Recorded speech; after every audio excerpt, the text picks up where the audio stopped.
Welcome to Continuous Stream. Today, Part 1, Chapters 7 and 8 of Kells, The Gospel of Columba, a novel by Amy Crider. Part 1, read by Jeff Broitman.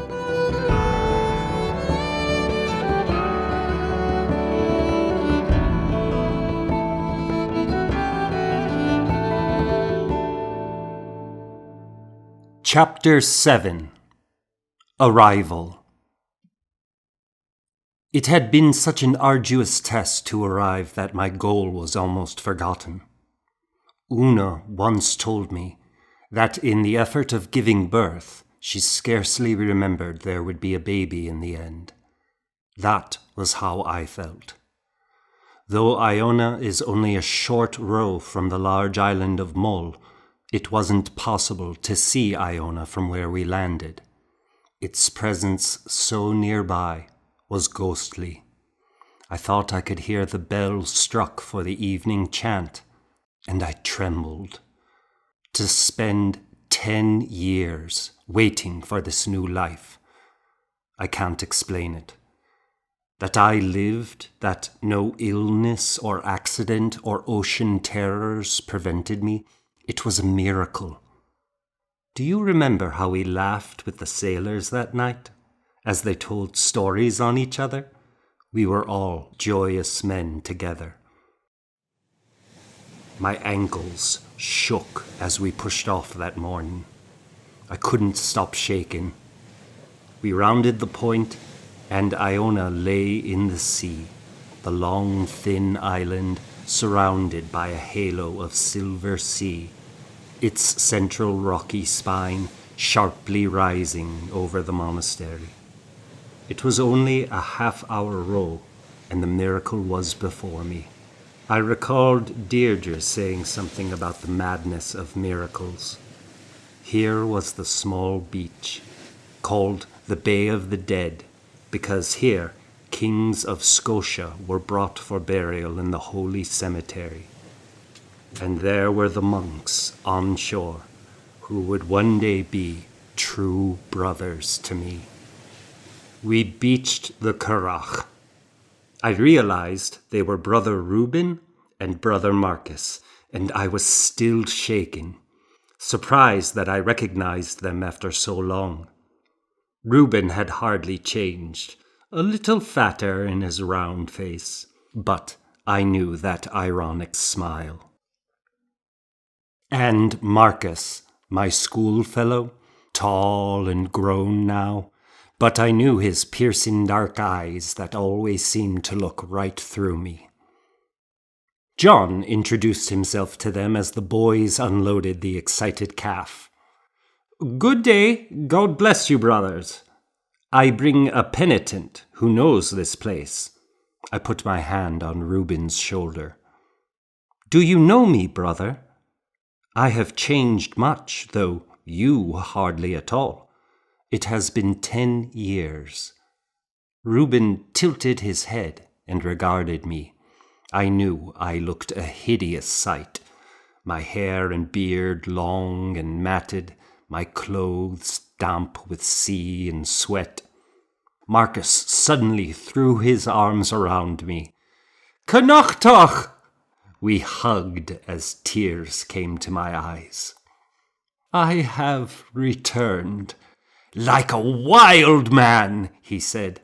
I laughed through my tears. Reuben put an arm around me. "Welcome, brother, my old student. I remember." Finally, I pulled back. "This is Kayla. He'd like to sell himself to the monastery. He brings the calf with him." They greeted him, and we walked up the road of the dead, and all was strange and familiar.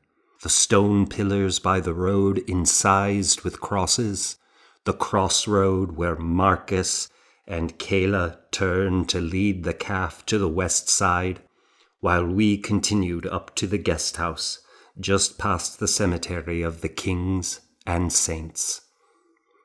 To the left was the guest house, nestled at the foot of the rocky outcropping. To the right, on the little plain between that spine and the sea, was the round wooden house, the monastery. Within a low embankment, with the little stream and church and abbot's house. The sweet smell of peat hung in the air. The sun was a gold star in the cold, clear sky. I stood and stared at this little world that was my home now. I was home. The bell was struck. Suddenly 100 monks appeared like a flock of doves and descended toward the church in a whirl of white robes. Reuben ushered us into the guest house. "It's time for tierce. Will you wait?" "Of course." The sailors and I huddled by the fire. Reuben must have acted quickly, because the bell was barely finished when a boy came with bread and whey.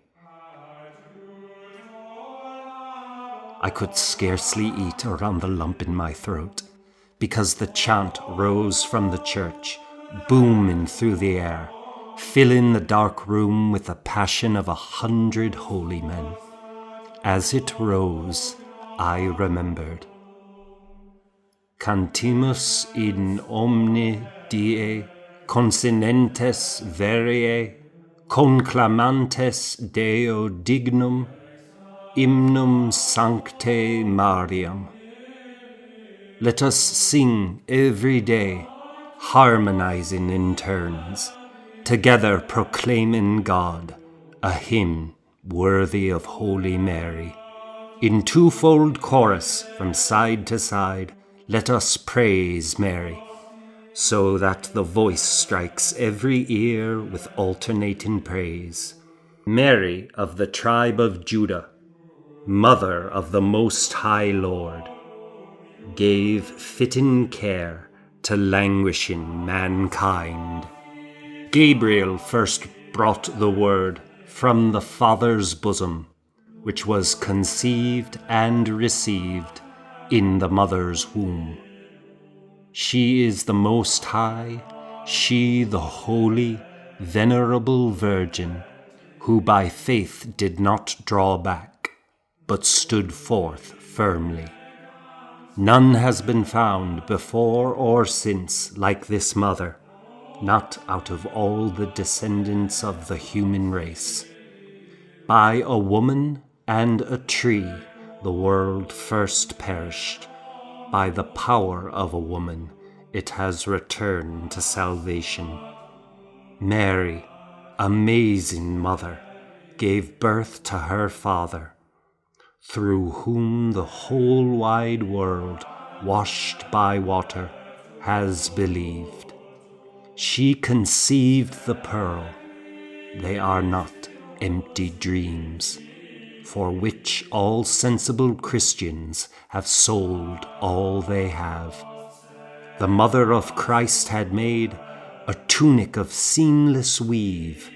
Christ's death accomplished, it remained this by casting of lots.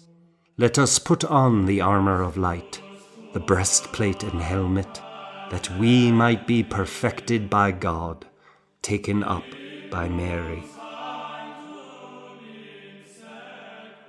Truly, truly, we implore, I repeated. I put my hands over my wet face. I thought of all I had known, the voices I would never hear again. These now would be the voices of my family. The sailors were listening too, respectfully silent. I stood and grasped each of their hands in turn and went out the door. Beyond the earthen vallum, the wildflowers were brown and gone to seed. The odd song of a corncrake croaked from the meadow, a sound like wood rubbing against wood. Though the buildings were close to the low drop-off of the shore, the gentle surf here made no sound. The church was before me, and the roundhouse where the monks lived to the right. It was all smaller than I remembered, except for the 4 giant stone crosses before the church. When I'd left 10 years earlier, there were only 2 crosses, St. Oran's Cross and St. Matthew's. Most of the crosses on the island, those that line the road of the dead, are simple pillars incised with crosses. These 4 had arms and were elaborately carved. The crosses seemed to speak. Surely St. Oran had something to say. The legend was that when St. Columba and his disciples arrived, the ground had to be consecrated by burying one of their company. Columba's uncle Oran volunteered and was duly buried in the cemetery now named for him. After 3 days, Columba ordered him dug up. He was still alive, in a way, and started to speak of heaven, saying, "It is not what you think at all." Columba ordered his mouth to be filled with dirt and to rebury him. It was the oldest of the crosses, a pale sandy color, and not quite as tall. The carved design, a jumble of images. On the arms, giant serpents threatened a human head, the soul crying for help. I looked more closely at one of the new crosses. It was covered with snakes twisting like vines, the symbol of rebirth, and bosses like roses. The other new cross was covered with stories. In the center was carved a portrait of Mary and the infant Jesus. Below that was Daniel in the lion's den, 2 standing lions on each side of him. Below David was Abraham with his raised sword, holding Isaac by the hair. Then there was David playing the harp, and David slaying Goliath with the catapult. It was an ambitious undertaking, this cross. It had the voice of authority. Unlike the other crosses, it had long arms, which had been fitted with a circular support. Deirdre had thought that here I would find answers. But this was a place of seeking. The answer comes with death. And what was the question? I thought of the question the monk on Isla had left me with. What does God ask of me? Of all the many questions in the wide world, that was the only question. A breeze, bearing the chill of Advent, rustled the grass. I turned toward the house. The ground floor contained the refectory, the school, and the scriptorium. The monks slept on the upper floor, entered from stairs wrapping around the exterior of the building. I wondered if I could go in. Surely it would be no affront, just to step in and look. I didn't feel the ground underfoot as I walked with quickening pace. The door swung easily inward. It seemed too easy to enter. I felt I should have suffered more for this arrival. It was dark, with smoky shadows. It came back to me and conformed to my memory, making my attention alive to the vivid reality of the place. Yes, it was like this. Yes, the green glass windows, the table, the bookcases, yes, it was like this. 12 tables filled the space on the side toward the door, in more than half of the round 60-foot room. This had been my school. This was where I scratched Latin words onto my orange wax tablet and was praised for it. Luke and Reuben had taught me then, Luke a vigorous teacher, and Reuben with his subtle biting wit. This was where I learned about books. 4 cupboards with prominent locks, divided the space between the refectory and school and the smaller writing area, the scriptorium. Centered between the book cupboards was a desk with large ledgers to keep track of their lending. I could glimpse the slanted writing desks on the other side of the cupboards, on the far side of the room. There were more windows on that side, the greater light beyond.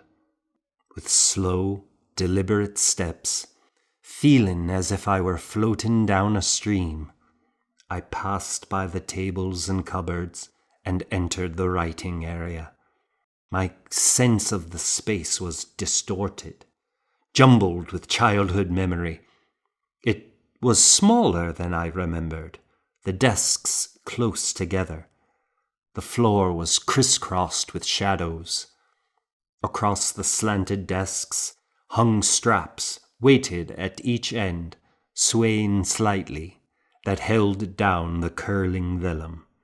There were 4 desks and stools.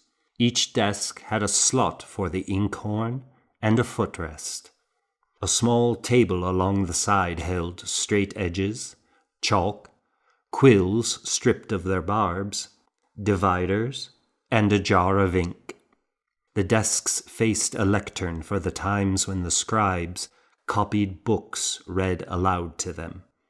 This was the heart of the place. There was where my life had worth. I examined an unfinished page on one of the desks. The letters were too long, too slanted, looking like the tendrils of a vine instead of the good, solid, square script I composed. I write as least as well as that, I thought. I wondered who wrote it. Who would be so florid? Perhaps holding back wild emotion? Could this be Marcus? I went on to another desk with another unfinished page. Here, the letters were too short and wide. Here was someone constrained, who held the pen tight and too upright from the page and cut the quill narrow. I picked up the pair of dividers perched on the desk and measured the line spacing, which I knew were off. I held the dividers in my right hand and felt the sharp points of it with my left thumb and forefinger. Slowly, I pushed the point into my thumb until a drop of blood squeezed out. I set the dividers down again and put my thumb between my lips. On another desk, the writing was round. The letters rocked a bit in a loosely held grip. This was jovial Reuben. I went to the lectern and picked up the volume Reuben had been copying from. Here was something interesting. I felt the crest of the rhythm. It was careful, written slowly, square, very studied, as if copied from a master, but without roundness or spontaneity. There were no mistakes, but the scribe was trying too hard, trying to be perfect, but in a way that lacked grace or confidence. And somehow the scribe was hiding in this careful perfection, hiding himself in conformity. This was a scribe who longed for genius and missed the mark. I read the words. It was a hymnal, and the hymn was Cu Quimnes, the very one they were chanting now. I turned the page. At the end of the hymn was a small letter C in red. I stared and drew in my breath. My face turned hot. This was the manuscript I had copied myself 10 years ago. I sat down with it and turned back to the beginning. I only wanted to be perfect. I've nothing to be ashamed of. absorbed in reading. The sound of many trampling feet startled me. I'd forgotten to listen for the chant to end. I bolted up, but there was no way to run out without running right past everyone in the refectory. I stood frozen, my heart pounding. 2 men entered the room and stopped, staring at me in surprise. I knew them later as Jeremiah and old Gormgal, the master of the library. Jeremiah looked down his hawkish nose at me, his light blue eyes quizzical and cold. "Who are you?" he asked, startled enough to speak against the vow. This attracted everyone's attention in the silent house, and they crowded in to see. I faced a sea of monks staring at me, and I felt stupid. "I am Connachtach, a penitent seeking my place, with a longing to scribe a great new gospel." I meant no affront. Gormgal's thin, wrinkled face relaxed into a smile. Jeremiah crooked his finger at me, and we went outside, squeezing past the wondering monks. Jeremiah looked at me sternly. "Untonsured and unsworn? You don't belong inside yet. I am Brother Jeremiah, the abbot's assistant. I've been sworn these 10 years. I was here as a boy.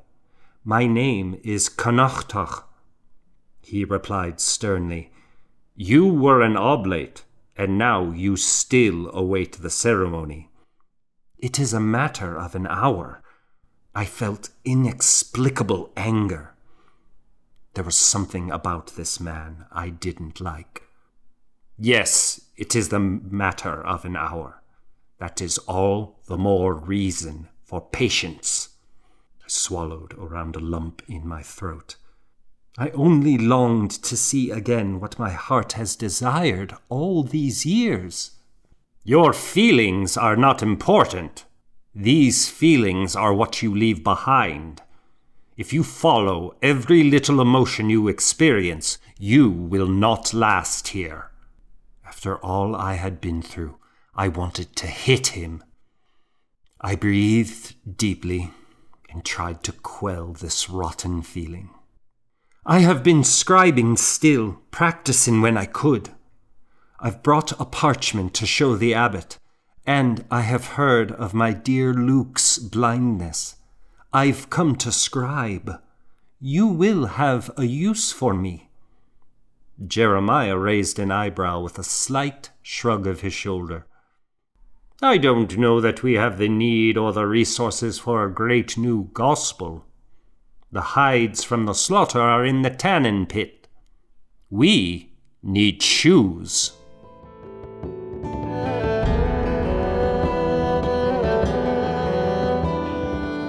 Chapter 8. The Rule. Jeremiah invited the sailors and me to pray in the church for thanksgiving for our successful voyage. The church, too, was smaller than I remembered, but the paintings on the walls of St. Columba, doves of peace, lambs, and worshipping monks glowed against the whitewash. I stood shoulder to shoulder with the sailors, my brothers, who brought me to my new brothers. We ate a good meal in the guest house, and I said goodbye.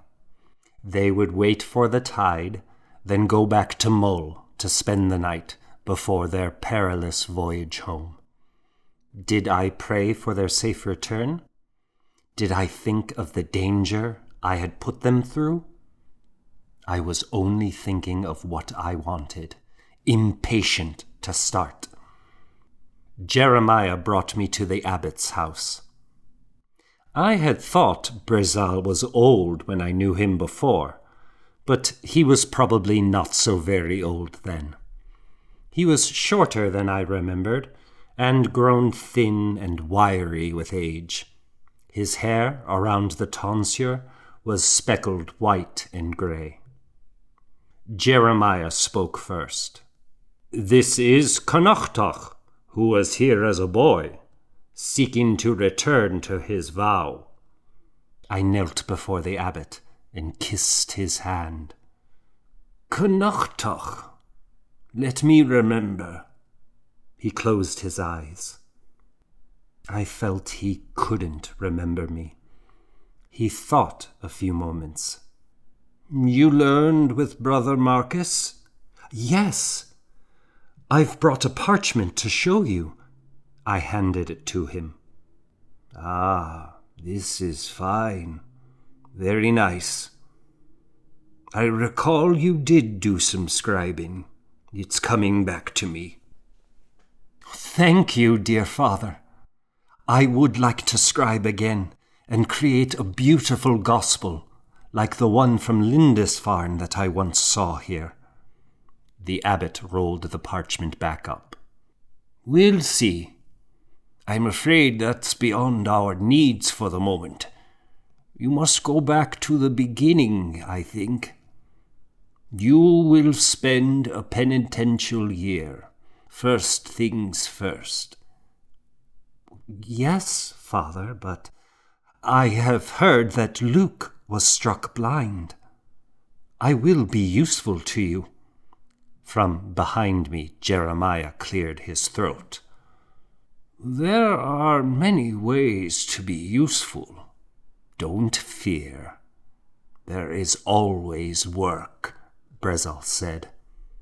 "I feel I have a gift to share with you. I've left my family behind.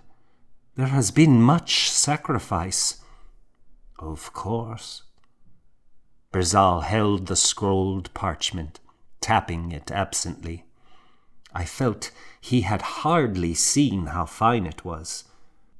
"If you would examine it closely," I said. My knees ached on the stone floor. "You've only just arrived. We don't know you. A year of penitence will show us what you're made of," Jeremiah said. "You must have patience. Don't let pride lead you." I clenched my fists. "It is not pride. It is not pride at all. It is a gift from God."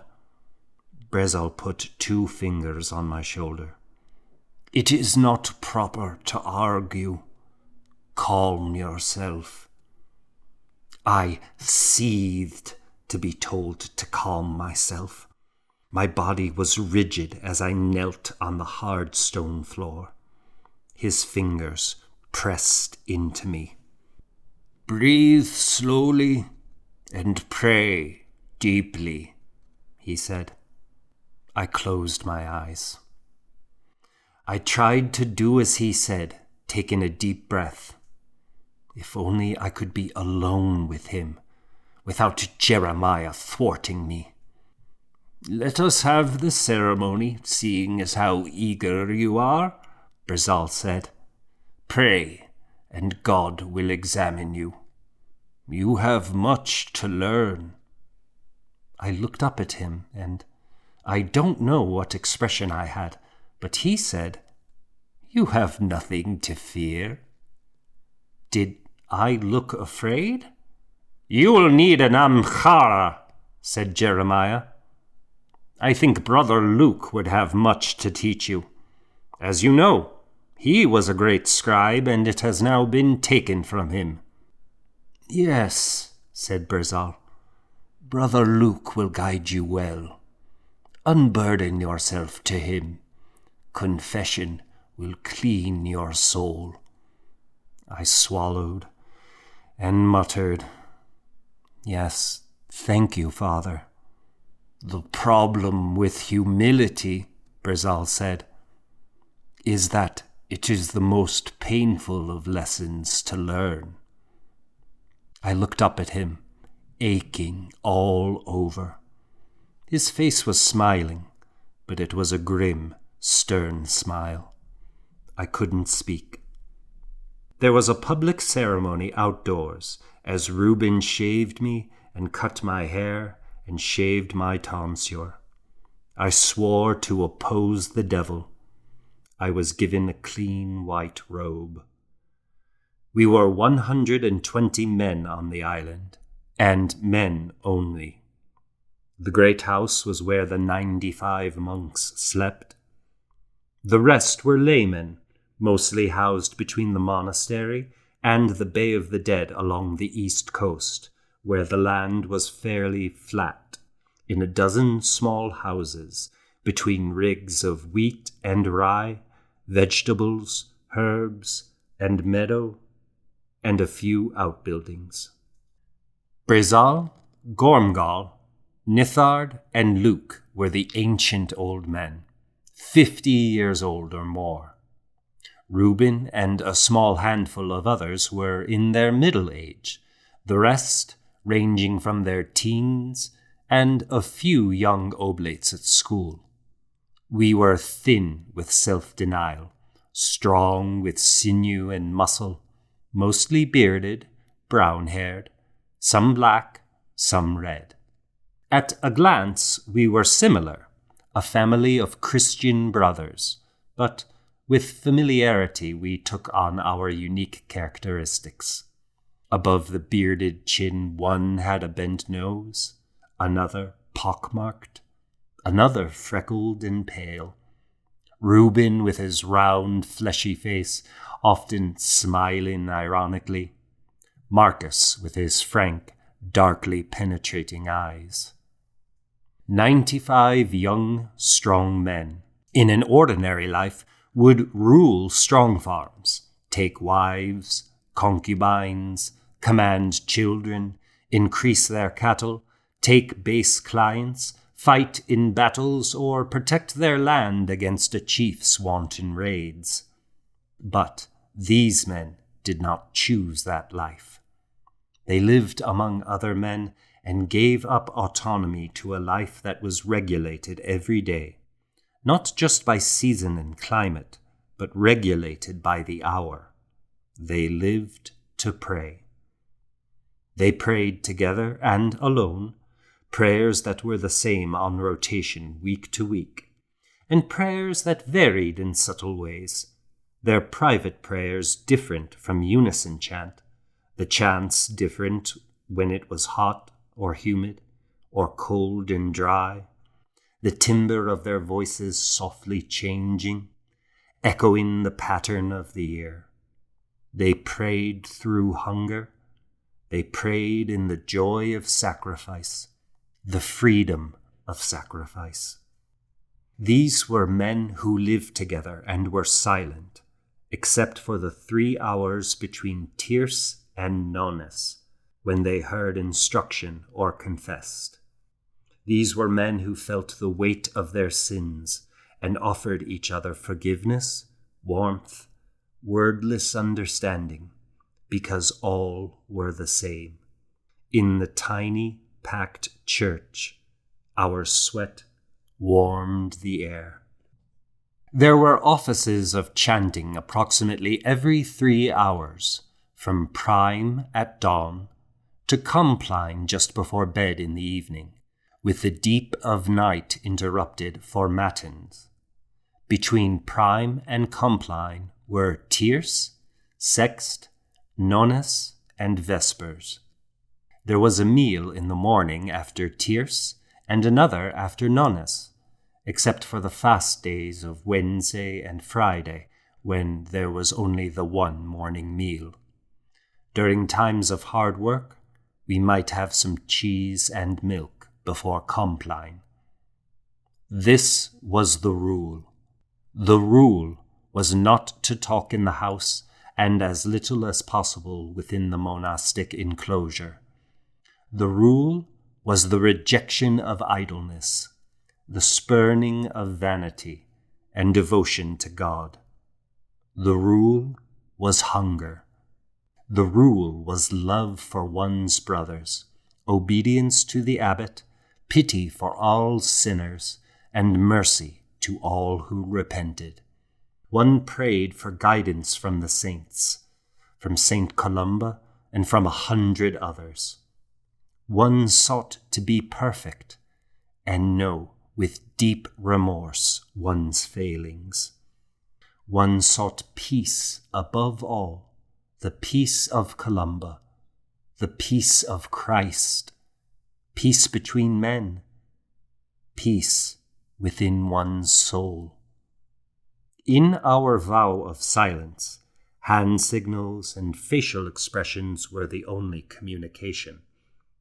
Marcus sneezed, and I made the sign of the cross.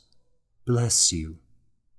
Gormgall made a slight tugging motion as if milking a cow. Pass the milk. I passed the jug of milk and noticed that Gormgall was eating like a penitent, only milk and bread. Gormgall touched his grey, bristled chin. Thank you. I stroked my cheek. You're welcome. Gormgall caught my eye and crooked his finger, then dipped it, meaning, follow me afterward.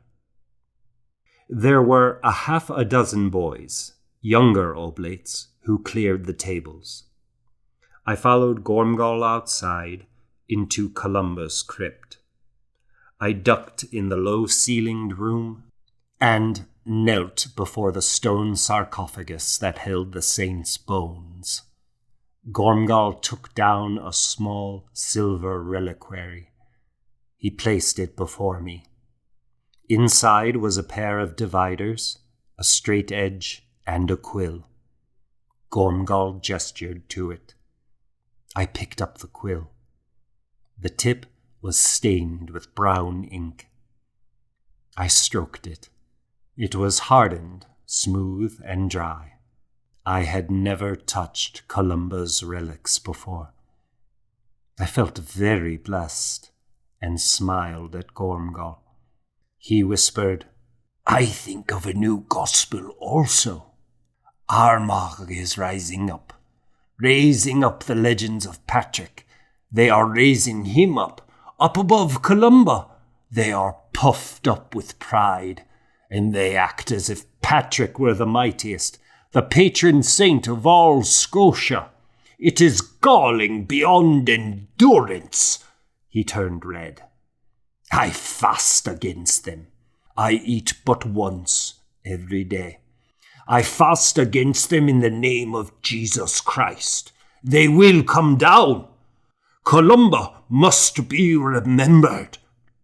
He put a trembling hand on my shoulder and caught his breath.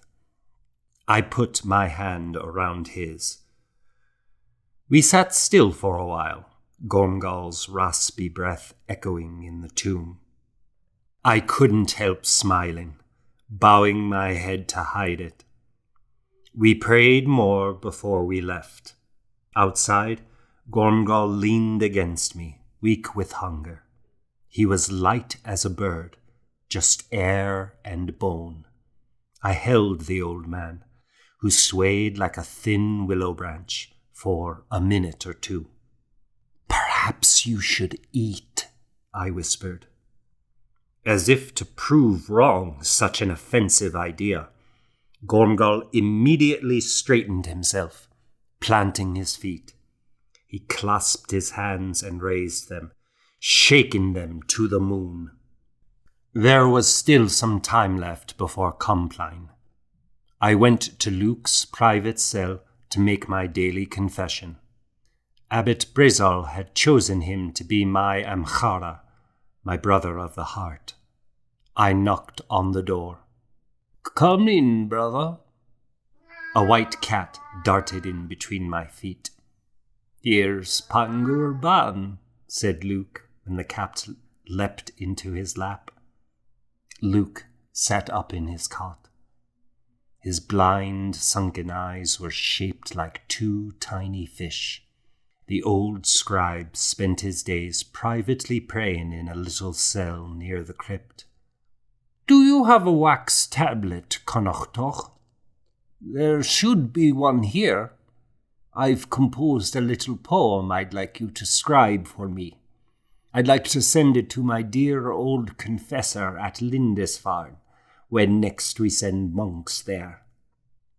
I settled myself at the desk and Luke recited, I and Pengur Ban, my cat, 'tis a like task we are at.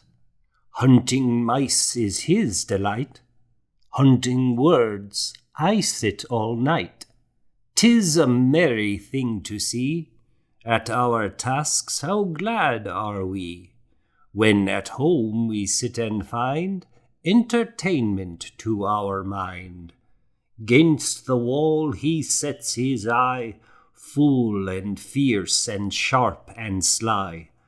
'Gainst the wall of knowledge I all my little wisdom try. So in peace our task we ply, Pengur Ban, my cat and I. In our arts we find our bliss, I have mine, and he has his. Luke asked, What do you think? As he couldn't see my smile, I took Luke's hand and pressed it to my lips and cheeks. It's very endearing. Luke stroked the cat, and purring filled the dark room. How are you getting on?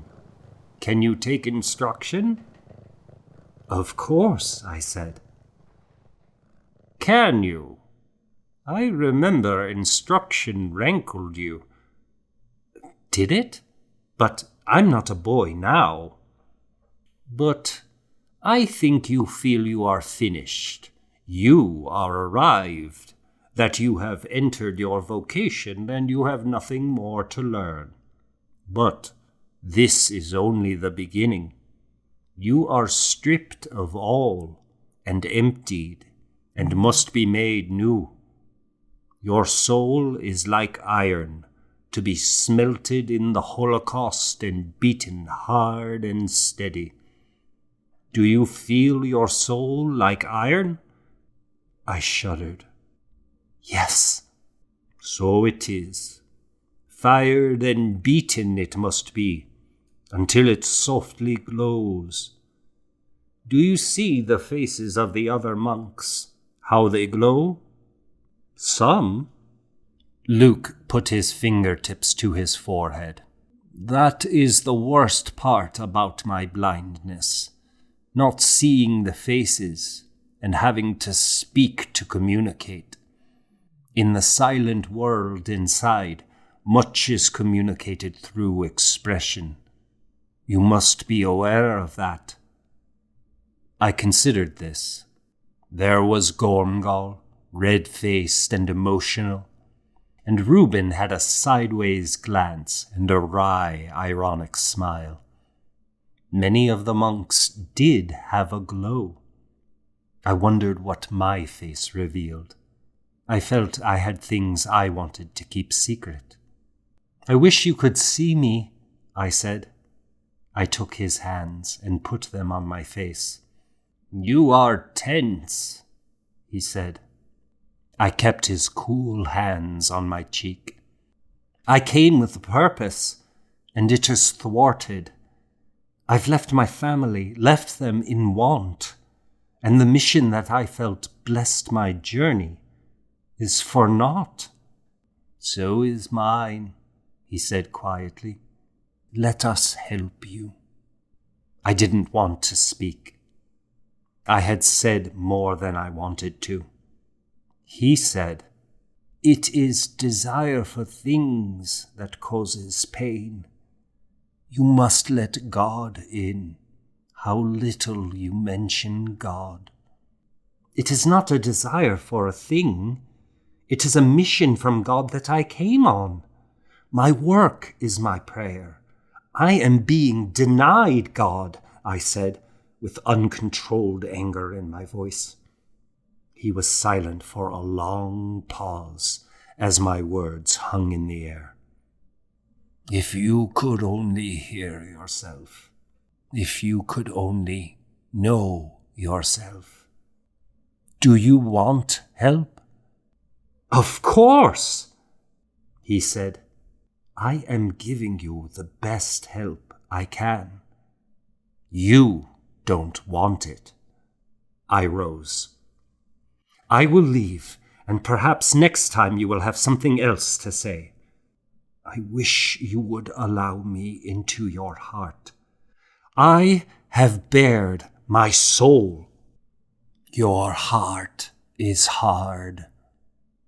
You must soften your heart, Connachtach. I left. After compline, we all marched up the stairs of the house to our cots. There were some coughs, a sneeze that echoed. I lay awake under the thin woolen blanket, still dressed as we all were. In a few hours we would get up again for matins, halfway between night and dawn. I felt the presence of almost 100 breathing men. What I tried to think was that we were all the same, all monks devoted to the chant and loving God. At home, my former home, I had been different because I stuck to my vow. Now that I was here, where I belonged, I still felt different. I thought of my soul like iron and dreamt of the anvil pounding my hard heart until it was soft as a ripe peach. In the second sleep, from matins to prime, I dreamt I was deep under the dark sea, breathing like a fish. I was a salmon, searching for my schoolmates, struggling to return. I dreamt someone was standing in the water, and I, Connachtach the salmon, was swimming around the man's legs. And I thought of the salmon that the otter brought to St. Kevin, and wondering if I were that salmon, sacrificed to feed a saint. Is that all? Is that all there is?